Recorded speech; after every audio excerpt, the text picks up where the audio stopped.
Shalom and welcome to another episode of IsraelUndiplomatic. I'm here, MarkRegev, in Jerusalem at the studios of JNS, and joining me this week from New York City is my co-host, RuthieBlum. Hi, Mark. It's good to see you. Good to see you too, and a lot has happened in this past week. And I'll tell you what opened yesterday, all the news, all the broadcasts, all commentary was about President Trump's comment that, 1.5 million Gazans should be allowed to leave the Gaza Strip. They should go live in Jordan or in Egypt. And of course, as you know, the Arab League has come out against this idea, as have the governments of both Jordan and Egypt. But it's making a lot of waves. And I want to ask you the following question. Ruthie, is this at all serious? Well, it depends what you mean by serious. I think that President Trump has the advantage of being a businessman and not understanding the intricacies of the Middle East. And why is that an advantage? Because those who supposedly do, the experts on the Middle East who have said that Palestinians should have a state alongside Israel, have not been paying attention to the Palestinian Authority's real goal, which is to annihilate the state of Israel, not to create a state of its own. President Trump was using his kind of gut sense and logic, and it's totally logical for people in a war zone, especially one in which many buildings are destroyed, homes, businesses, etc. And his idea was, okay, these people need a safe, clean space to live in. And neighboring countries that are Arab countries, and keeping in mind that the people of Gaza speak Arabic. So it wouldn't even be the kind of traumatic change it is for many immigrants to move to countries where they do not speak the language. And his idea is, okay, Egypt is bordering Gaza and Jordan is nearby, very close by. And why shouldn't they have clean, safe spaces in which to live, either temporarily or permanently?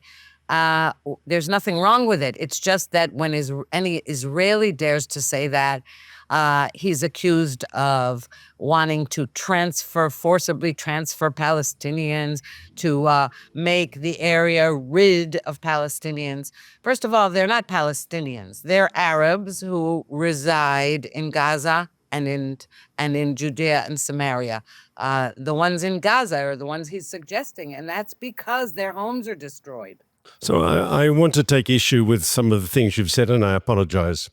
First thing, they define themselves as Palestinians, and you might say quite correctly that Palestinian nationalism is a response to Zionism and Jewish nationalism, and it was based on this negative premise that we have to stop the Jews from having a state. But to say that they don't have a sense of peoplehood, I think is to ignore reality. Secondly, I do agree with you when you said that Trump looks at these issues, as an outsider. He's not like a Middle East expert.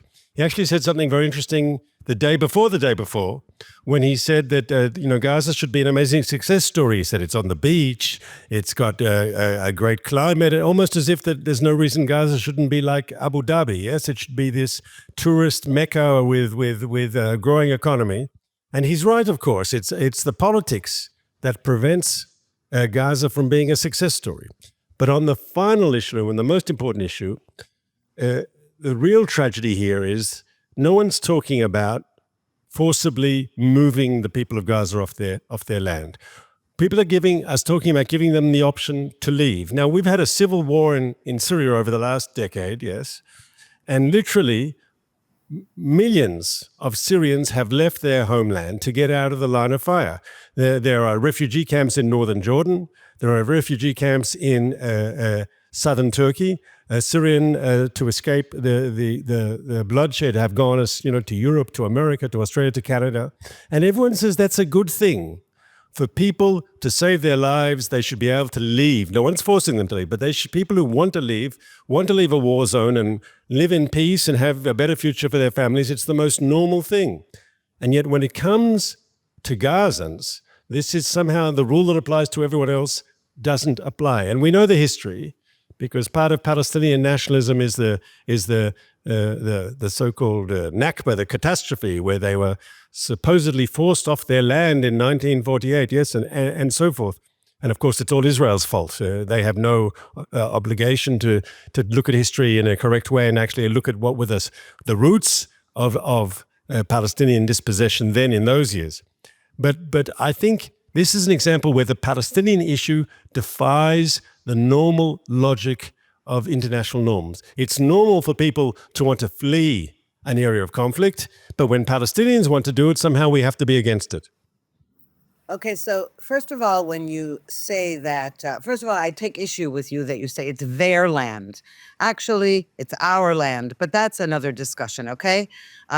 Secondly, you say that the reason that Gaza isn't a flourishing society, a hub like Abu Dhabi, is politics. No, it's jihadist ideology. It's radical Islam, and it's a killer. But also, the reason that Jordan and Egypt don't want the Palestinians of Gaza anywhere near them, and why throughout this war, even Egypt wouldn't let a single one in for medical treatment, unlike Israel, which does treat Arabs everywhere in hospitals.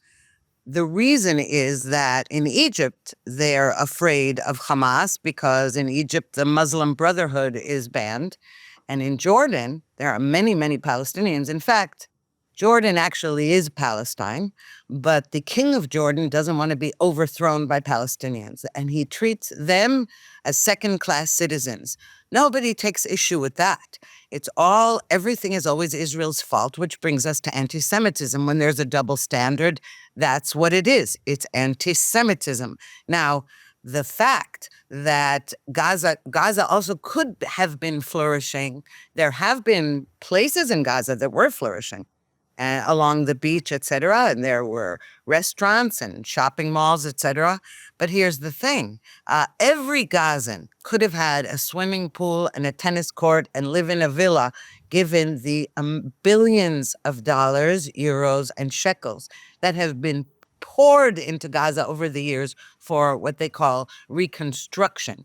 And the reason it needs reconstructing each time is because rather than investing that money in building a society, Hamas, who runs Gaza, and the many, many Gazans who support Hamas or even if they don't support Hamas or other terrorist groups, want to kill Jews, they would rather live in filth than have a flourishing society if it means annihilating the state of Israel.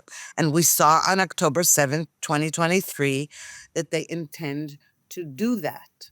Can I also say this? The people who oppose, once again, we're talking about Palestinians choosing to leave a war zone and raise their families in a more peaceful environment.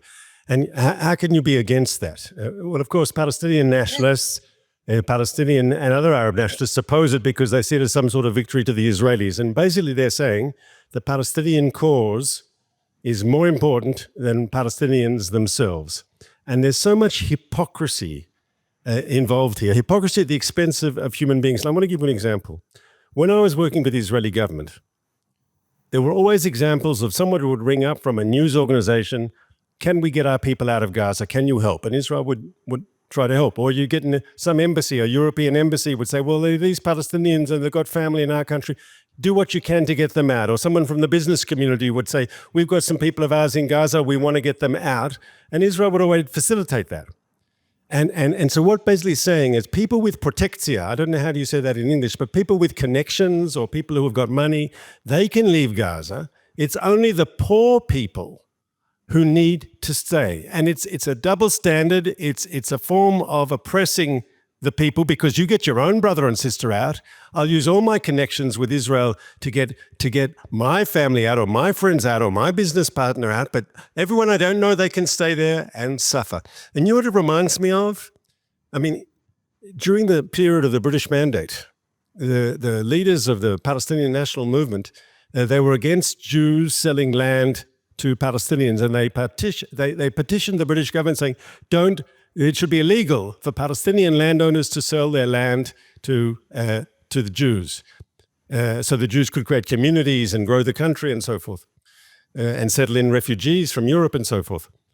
But what was actually happening, a lot of the leaders of the Palestinian national movement were landowners themselves. And while they were publicly, and this has all been documented by historians, including Palestinian historians, while these so-called leaders were saying it's forbidden to sell land to Jews, they themselves were doing it.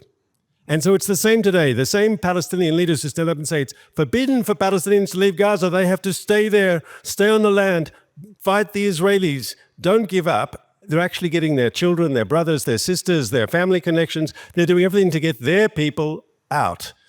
And it's time the world stood up and said, this is ridiculous, this is wrong. Once again, no one's talking about a forced removal of people, but people who want to leave a war zone, a place which is being ravaged by conflict because of Hamas, that they should be allowed to leave, and to tell them they have to stay there is actually a crime. Well, exactly. The trouble is nobody wants them. And here's the real hypocrisy in the Arab world, that behind closed doors, all the Arab leaders say, we don't want Palestinians. They're the dregs of our society. They say it. I'm not even saying that. That's number one. Number two, UNRWA, which was established as a separate entity from other refugee organizations in the international community at the UN, UNRWA has perpetuated the Palestinian refugee problem. No other group that has gone through 2-3 generations are considered refugees. Only UNRWA does it. And that is also because it's a big scam to get money. It's an organization that has no justification whatsoever. It also participated in the October 7th massacre. It enabled the theft by Hamas of humanitarian aid into Gaza. It is a vile organization that should be disbanded. Of course, I think the whole UN should be disbanded, or at least kicked out of the United States. That's, again, another subject. But do you realize that anytime an Israeli makes that suggestion that Trump did, he's accused of racism and wanting transfer forcibly? It's outrageous, and there's nothing wrong with offering Palestinians in Gaza. Again, I don't like to call them Palestinians, and there's a reason for that. But okay, the Arabs of Gaza, why shouldn't they be allowed to leave? They should be, but nobody wants them. Their so-called brethren do not let them in. And I think you're right on that point. The Arab world, which theoretically is, very committed to the Palestinian cause, I underline the word theoretically, when it comes to actually helping Palestinians. I mean, when this war broke out, yes, as in Syria, people want to flee a war zone. And it's only natural, just as Syrians fleeing a war zone went either north to Turkey or south to Jordan, it should have been a similar situation in Gaza. They have Arab neighbors. We would have provided, a corridor for them to get to Jordan had they wanted to, and so forth. But the Arab world, really, when it comes to Palestinians, it's not really interested in their well-being. And what you said about the United Nations is just so true, in that you have this special agency that only deals with Palestinian refugees. There's a separate agency that deals with all the other refugees on the planet, yes, the High Commissioner for Refugees and all that. No, but this UNRWA only deals with Palestinians, no other refugees at all. And unlike the other UN body, which theoretically is committed to resettling refugees, UNRWA will actually proactively prevent resettlement of refugees, because they say these refugees have to go home, and home is, of course, Israel, meaning the destruction of Israel. And this is the ultimate absurdity. I'd often ask the following question, and I ask you, UNRWA has refugee camps across Gaza and the West Bank. According to the Palestinian logic, they're in Palestine. Yes, they're in parts of what the Palestinians call their homeland. Why are they in refugee camps in their own homeland? It's like crazy. It's only because you say their real homeland is the Jewish state, and that state has to be destroyed. There's no other explanation. And another explanation is that in Judea and Samaria and in Gaza, where there are so-called refugee camps, and again, they're not refugees because they have their third generation in a place. It would be like calling you and me refugees, both in our countries where we were born and in the country where we moved to. It's ridiculous. they're purposeful. Those refugee camps are purposeful. The idea is you keep them in squalor, blame Israel. This is part of jihad against the Jewish state. It's part and parcel of it. Now, here's the thing, though. It probably won't work because, again, unless Jordan and Egypt agree to take in Palestinians from Gaza or Arabs from Gaza, it's not going to happen. Now, interestingly, talk about hypocrisy. Egypt and Gaza share a border. The world has been accusing Israel of having a siege on Gaza and making it impossible for Gazans to live when they have a border with Egypt. And it's okay with the world when Egypt blocks off their ability to receive goods and services or to move out of Gaza and attack Israel. But it's also interesting that Egypt has allowed, through tunnels between Egypt and Gaza, concrete weapons, drugs, terrorists to go into Gaza. That, yes. So where do we hear the outcry about Egypt? We never hear it. Because they're an Arab country and they're judged by different standards. And to be fair, the Israeli government also is very unwilling publicly to criticize Egypt because they're a peace partner and they keep the border quiet, at least their border for the most part. Here I want to talk, you mentioned before the issue of refugees, and I want our viewers and listeners to understand something very important. You walk down the street in Tel Aviv and you see, let's say, 20 random Israelis, okay? You can be fairly sure that out of the 20, 18 are either refugees, the children of refugees, or the grandchildren of refugees. This country was founded by people fleeing oppression, persecution, often genocide, who came here with only the shirts on their backs and they rebuilt their lives. That was the idea of a Jewish homeland. And they came from Iraq, and they came from Poland, and they came from Germany, and they came from Italy, places where Jews were facing oppression and worse. And yet today we built this thriving, very successful society. And if I look at my own family, yes, my children have refugees on both sides, because my father was an official refugee. He got a DP stamp, displaced person stamp, from the US Army at the end of the Second World War. He was a refugee from the Holocaust. And my wife's family were refugees from Aleppo in Syria. They were thrown out. They're lucky they left when they did, because they left in 44, and by 47, 48, there were huge anti-Jewish riots across Syria.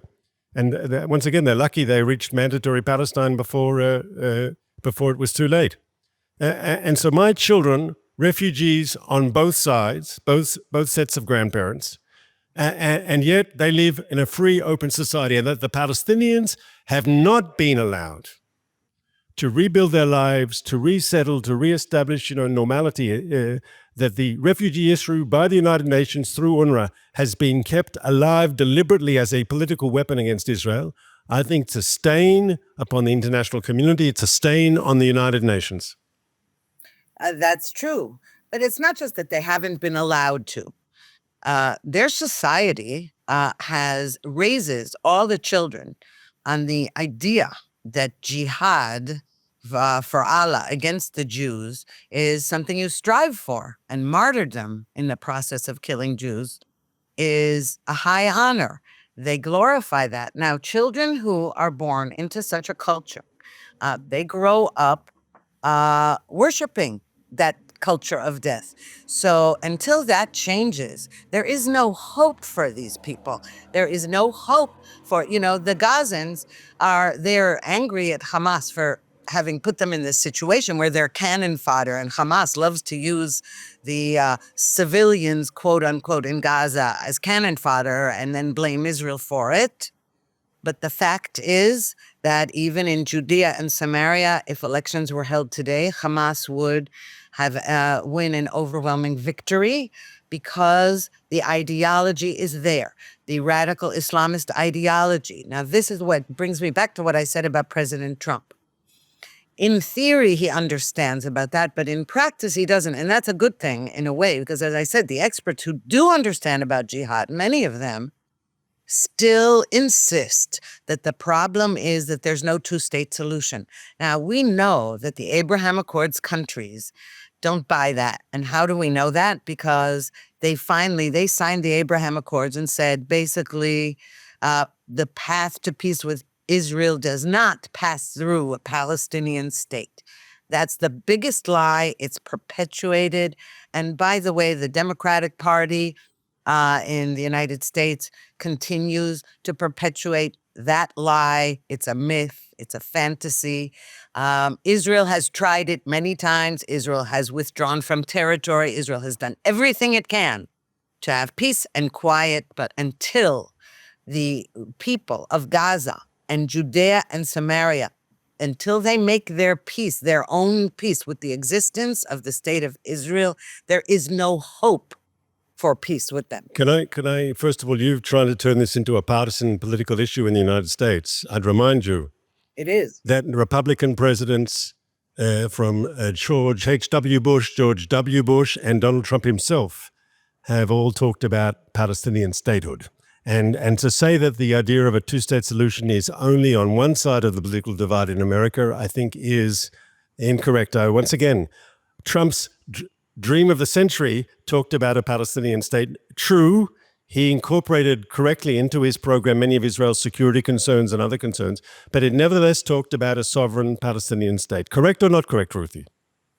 It's correct, but the difference is that he said, when the time comes, when they're ready, when it's possible. Well, He George also said- W. Bush said the same thing. He said they had No, but to. it's different. No, wait a minute. But George W. Bush saw that at the time, I remember this from the U.S. administration. They said, what are we going to be? More Catholic than the Pope? When the leaders of Israel were saying it's fine, we can disengage from Gaza. Don't forget, the Israelis also tell America, oh, no, we can do it, or we can withdraw from territory. Don't go back that far. President Trump understood one thing. He said all along, he said to Palestinian Authority leader Mahmoud Abbas, you want to join with us on the peace bandwagon? We'll help you do so. We'll also help build your society. But if you don't, good luck to you. No, it's true that it includes it at some time. Correct. Not at all. And most of the Republicans today, and especially the ones in the Trump administration, do not harbor this fantasy. What they say is, first, there are conditions for it. And they certainly understand by now that land for peace is a big lie. You need peace for peace, and then you can talk about the conditions. And what we're seeing right now with the hostage deal, the hostage ceasefire deal between Gaza and Israel, we see exactly a microcosm of this lie about how Israel ceases fire. The Palestinians continue to lie. The Gazans, continue to lie, and they continue to engage in terrorism. They continue now to taunt Israel by approaching the border. They're testing Israel because they know that the minute Israel shoots anybody at the border or kills any terrorist at the border, Israel will be accused of violating the ceasefire, even though Hamas has violated the terms of this deal already about 3 times. Can I say you talked a moment ago about anti-Semitism, hatred amongst the Palestinians towards Jews, towards Israel. And that's very relevant this week because the international community is marking International Holocaust Remembrance Day. And the day that the Red Army entered Auschwitz and liberated the most notorious of the Nazi death camps. And here I want to bring that into our conversation today, if I may. And I want to say something. There are ceremonies this week across the globe. At the UN General Assembly, there was a ceremony to mark Holocaust Day. At Auschwitz itself, there was a ceremony. Across Europe, leaders in different countries attended ceremonies from the French president down. And as I say, across the globe, everyone this week is marking the terrible events of the Second World War when the Jews were massacred. And at these events, and I listen very carefully, often Anti-Semitism is condemned, and hate and racism is condemned, but they tend to leave Israel out of it. Or if, like in Ireland, they bring in Israel in a very negative and disgusting way. But I want to say the following. I think the fact that they prefer to leave Israel out of those ceremonies, I'm going to say something that's controversial, though. On this, I think you'll agree with me. I think for many people in the international community, when Jews are victims, we get their sympathy and support. And the picture of the little boy in the Warsaw Ghetto with a cap with his hands up and with the German soldiers, everyone, your heart goes out to that sort of iconic photograph. But if Jews have decided they don't want to be victims anymore, that they want to be strong and independent and free and will fight to protect themselves, as does the modern-day Jewish state, are you still going to support us? And if between being weak and getting the sympathy of the international community or being strong and protecting myself and being condemned by the United Nations, which do I prefer? Clearly, the latter. Well, I don't see that as controversial, what you just said. In fact, I'll say something maybe a bit more controversial, not that I care, and that is that up until the October 7th massacre, over and over again, we said time and time again, never again, never again, and then Jews would be attacked, Israel would be attacked. I always said, as many others did, that the world loves dead Jews, which is why they raise Holocaust memorials and museums and everything. They love dead Jews. Well, I saw that after October 7th, the world doesn't even love dead Jews anymore, because after 5 minutes after that massacre and kidnapping and all the horrific atrocities that were committed, it took about 5 minutes for the world to blame Israel for genocide. So you can keep your memorials and your museums and your speeches. It is disgusting. And not only that, but the anti-Semitism that was unleashed after October 7th just showed that that there is no such thing as that slogan, never again. Israelis have to remember that. And, what I'm saying is that we have to stop also generalizing the Holocaust. No, it's not about racism and general hatred and general violence. No, this is about killing Jews. And it's true that other people were killed during World War II, but the Holocaust is about Jews. And Israel is the Jewish state. And anybody who attacks Israel, and I didn't say criticize, attacks Israel and lies about Israel is an anti-Semite. I want to say the following. In the country of my birth, Australia, there's been this rise now of anti-Semitism, and the community there is quite worried. I think we spoke about that on a previous program. And some people can say, look, some things just don't change. Anti-Semitism comes and goes, but it's always there, sometimes more intense and violent, sometimes more behind the scenes. But it's been rightly called history's oldest hatred, okay? And it can be very depressing. And people can say, well, some things just don't change. And really, anti-Semitism has the ability to metamorphosize. Yes, if it was once based on, I don't know, Christianity and Christ killing, it then became based on race. And today it's based on some sort of anti-capitalist, anti-globalist, Marxist ideology. Yes, anti-Semitism has had the ability, as a fact, has had the ability to become relevant to different generations in different countries under different circumstances. And so people can say some things don't change. The Jews will always face anti-Semitism. But one crucial thing has changed, and this I think we can indeed celebrate, and that is the Jews have changed. Because if during the terrible years of the Holocaust we were homeless and we were stateless and we were defenseless, and we were begging other people to protect us, begging Churchill and Roosevelt, bomb the train lines to the camps, bomb the camps, stop the extermination of our people. Today, we are no longer defenseless. Today, we are no longer stateless. Today, we are no longer begging others to protect us. We can protect ourselves, and that's the victory of Zionism. That's the victory of the Jewish people. That's the victory of Israel, and we should never forget that. And with that, Ruthie, you have the final word because we have 30 seconds left. And I'd like to say, speaking of defense and defenseless, thank God President Trump unfroze the shipment of bombs, of super bombs to Israel. And when asked by reporters recently why he's releasing the bombs that the Biden administration withheld, he said, Israel purchased them. And thank God we did, and thank God they're on their way. And I hope that because of those new munitions, we'll win this war in Gaza and we'll keep the peace in the north, and our neighbors will know, if you want to hold out your hand and make peace with Israel, we will make peace. But if you attack us, we will respond and we will be victorious, and you will pay a much larger price than us. Thanks, Ruthie. I look forward to seeing you next week. And I'd just like to remind viewers to please like and subscribe and click the notification bell. And I'll look forward to seeing you again next week, Ruthie. Same here, Mark.